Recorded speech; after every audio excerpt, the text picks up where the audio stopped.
Arrogante ka daw. What's it questioning? You know, if the person will think that you are a threat to their existence, they will uh, think that you are an arrogant person.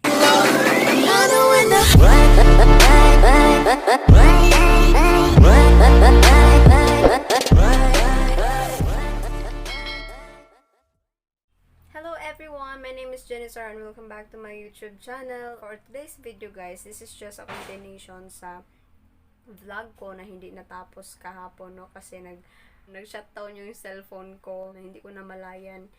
So, kahapon nga, pumunta ako doon sa kanila. Pumunta ako sa Trento para kunin si Moshi. And dahil wala kaming masyadong ginagawa kahapon, aside sa nag-spray siya ng banana, so I decided to magawa ng vlog. And since marami kasing nagtatanong about him, about Robert, so I decided to na yun ang gagawin kong vlog para kahapon. And fortunately, pumayag naman siya. And so, sa lahat ng mga nagtatanong about him, sa mga curious about him, kung bakit ganun siya, bakit ganyan siya. So, in this video guys, malalaman nyo yung mga sagot sa mga katanungan nyo. Kasi, sa video na ito, sasagutin ni Robert yung mga tanong na yun, no? So, get ready kasi ang video na ito ay medyo seryoso at madugong usapan. Ang mga question na i-ask ko sa kanya is based doon sa mga question na lagi kong naririnig, not only from my family, especially nung bago pa kami, no, so to my friends, my workmates, so bisag hindi friends, mag-question yapon sila, mag-message ko sila kung taga saan daw siya. So ayun, so shocks, bakit parang curious sila kay Robert. So guys, so, sa lahat ng mga nagtatanong, continue watching this video guys. So let's start with question number 1. Anong masasabi mo sa mga taong nagtatanong na bakit nagtatagalog ka? Well, unang-una, good morning. Yung mga, if they ask questions why I speak Tagalog, so let them be. Iyaan mo na lang sila. That's their rights. Nagtatanong sila kung bakit ka lang natatagalog, where in fact, taga Agusan del Sur ka lang naman daw. Yeah. Okay. Well, I like the question. But that question is not, it's not unfamiliar because I always encounter those questions even in Los Baños, why I speak English, here Tagalog English, why I use those languages. First, it's not a big deal. It's not a big deal for me why I speak those why I use rather English or Tagalog. For the information, of everybody, I'm not pure native, so manubo tuya na mga utaw diya, mga kuan nga na taga mga manubo. Hello kaniyo tanan. I will answer this your questions. First, I'm manubo, I'm native. If they're Bisaya, if they ask me why I speak Tagalog, if they force me to speak Bisaya, do you think it's fair? It's fair for me? What if I will force you to speak my dialect? Do you think it's fair for you? So I think it's unfair to all of us. So it's better if you are in the positive, I'm in the negative, and if I in the positive and you are in the negative side, so there is no such ending of an argumentation. So it's better meet halfway. So why not use our national language, which is Tagalog? But those it doesn't mean that I do not know how to adjust. Of course, if I know that that person is uh, does not know how to I mean if they do not understand my dialect, which is Manobo or Nitibo, I will adjust, and then I will try to speak Bisaya as much as I can. There is no such beyond, there is no such not beyond questions, because my point is like this: beyond questions, that is criticism. Mm. And then they might criticize you.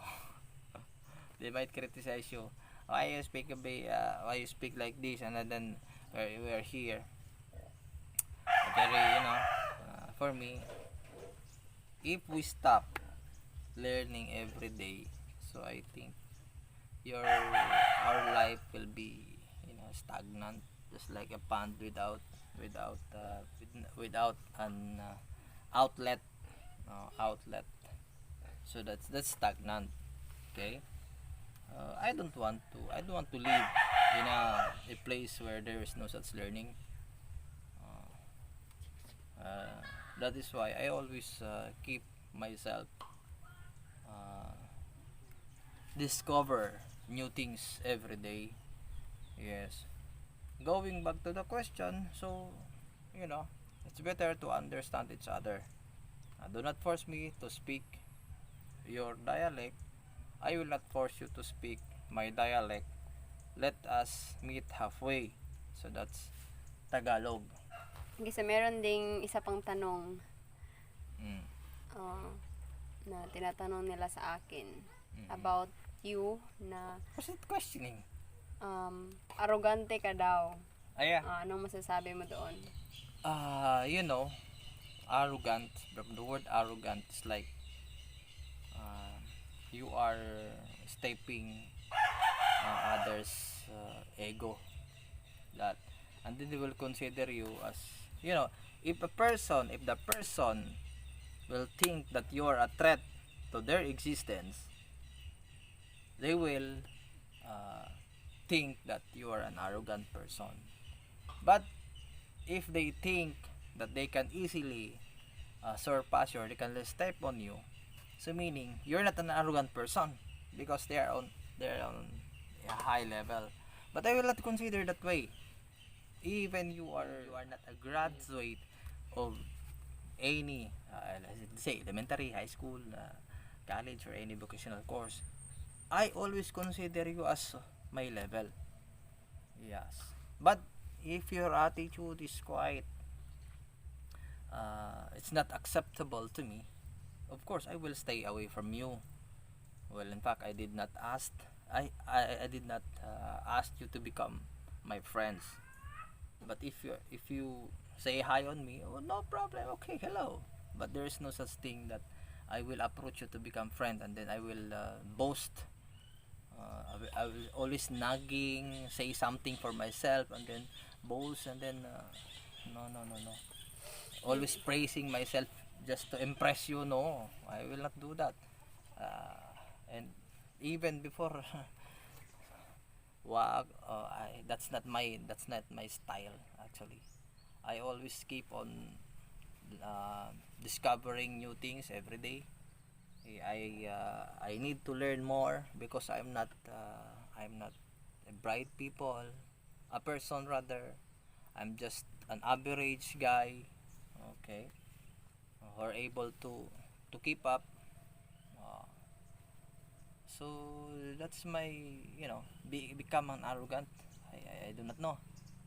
Maybe I think you should know me first, know myself first, if you really wanted to, because since you're asking if you know more about me, and then you said that I'm an arrogant person, better you ask me why, so that I can explain why. And then if you're not contented with my explanation, so I can do nothing about that, so it's better, you know you go your own way, I will go mine. I'll live in accordance to my understanding, not go beyond uh, the the law. We should I always follow the law of the land and the law of God. So that's it. If you think that I'm not a good guy for you, so that's your Opinion. thinking. I cannot say something about that because you are free to think about me. But thankful. I'm so thankful. Why? Because Napansin. my my life is I have a small place in your life because you are still thinking of me. Next question. Okay, next question. Third question. Third Ito, question. nakakatawang question ito lang. Ah. Bakit ka daw lagi nag-i-English? Oh, that's another one. I love. Bakit ka laging nag-i-English? It's my passion. Actually, to be honest with you, one of my professor in Los Baños, Laguna, he's a graduate. He's a graduate at University of the Philippines, UP. I will not drag his name here. He's one of my professor at Laguna State Polytechnic University of the Philippines. Yeah, he's one of my professor. He asked me when we met, we 2014. That was 2014. He asked me, hey, what is you? May I know your name? And I said, yes, sir. I did not know that he's my professor, but of course I know that he's a teacher. He's a professor of that school. He asked me, what is your name? May I know your name?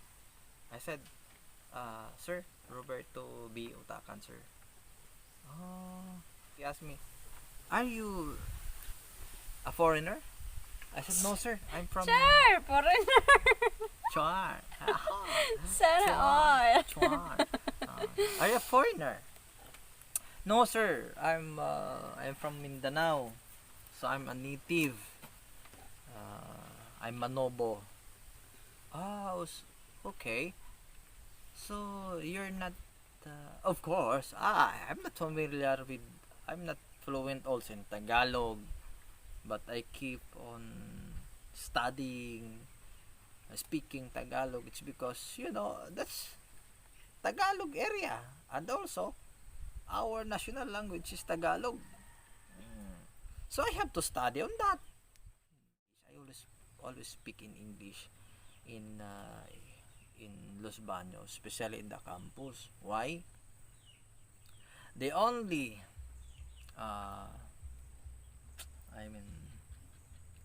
for you to become fluent in speaking English, you apply it to yourself. Do not just, of course, you will learn from imitating other person, but a big factor is to speak, to use it every day.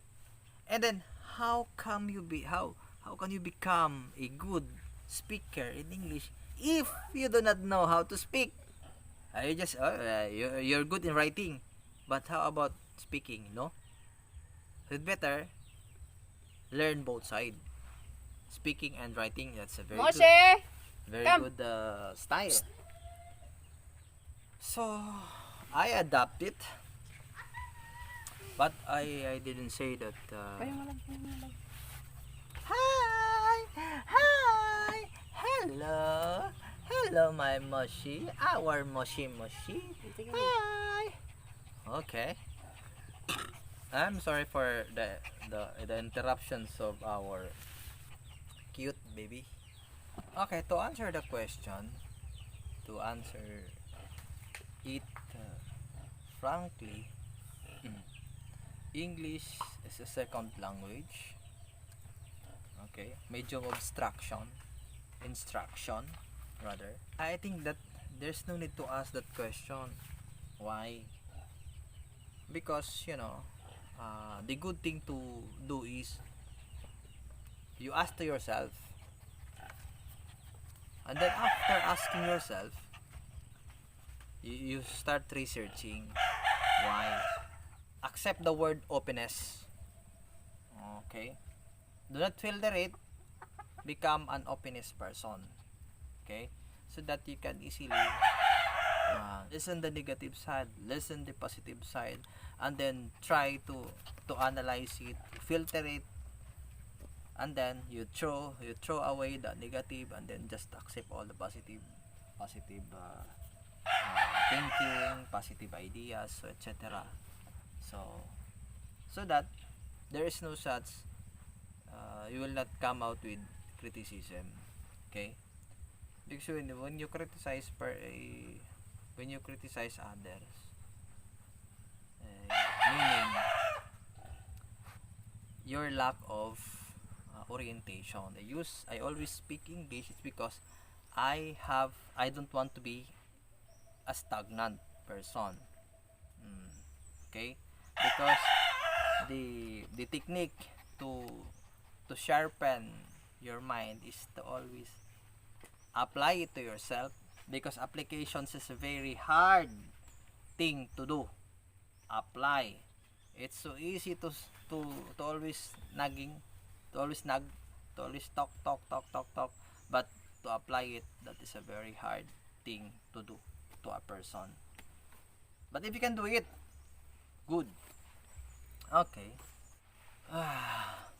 Every day is when you wake up in the morning, so there's new day, new minutes, new time, new friends, you met new people, so there's learning. Okay, I consider those as every day is a learning. So, paano pag sinasabi nilang affected ka, kaya nasagot po tong mga tanong na to, anong masasabi mo? Well, I'm not affected. Okay, to be honest, I'm not affected because before, yes, I can say yes before. Because of the criticism. Anong criticism Because they yun? always criticize why that guy always speaking English. Well, in fact, he's not a foreigner, he's a Filipino. So I was yes, I can say I was affected with those criticism So, na-offend ka, no? when I was in college. So, First year na-offend ka college. nun? Not so much, because I choose this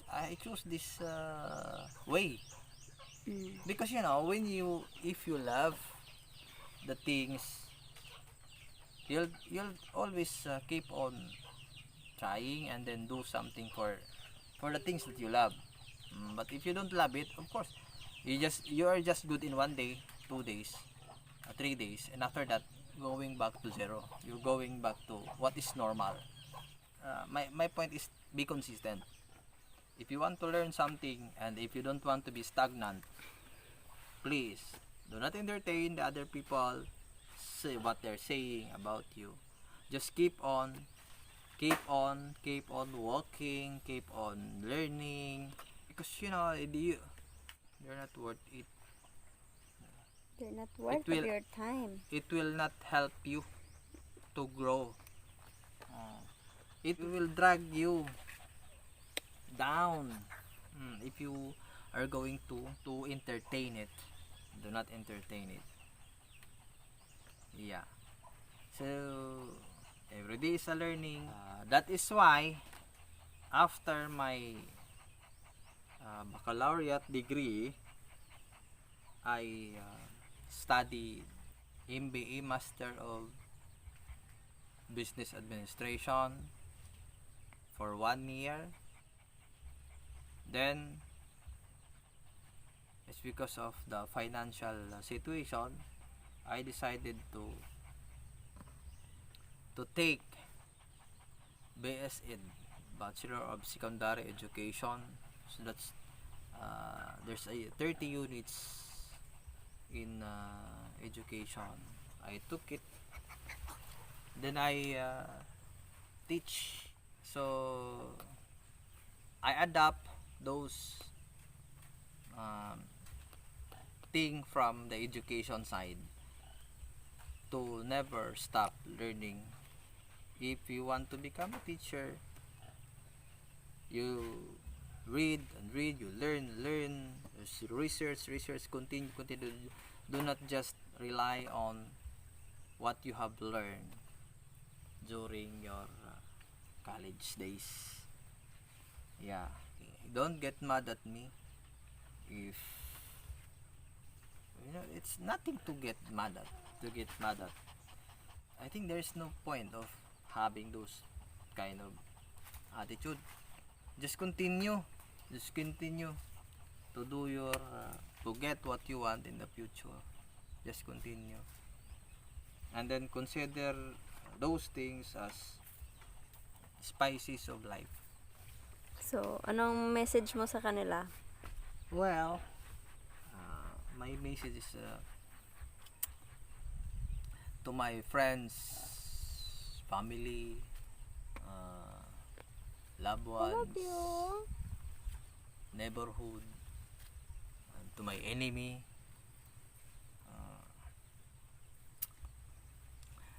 Just learn.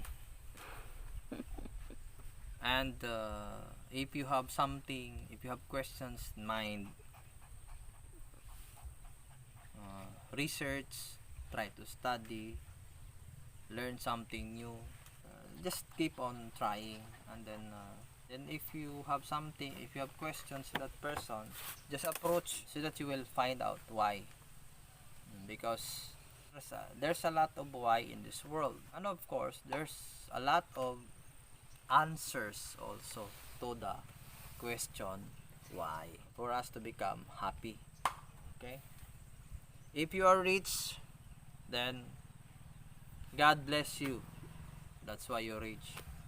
I'm not rich, but I consider myself as a blessed person because I'm happy together with my love, Jenny, Zar, G, Galasio. I have my family. Friends. I have some friends. Just a few. Again, just be humble. Okay? Try to adjust, and then know the why. Know the answer of why from yourself. Good day, everybody. And please subscribe. Don't forget to subscribe Jenisar Galasio YouTube channel. Bye-bye. So, guys, yan na yung mga sagot. And hopefully, nasagot niya ng maayos. Magtingin ka dito. So hopefully, nasagot niya ng maayos. So, that's all for today. And I hope subscribe kayo sa YouTube namin, Jenisar Galasio. And please click the notification bell para updated kayo sa mga susunod naming gawing video. Then keep on learning. Keep on learning. Be humble. As always. Bye!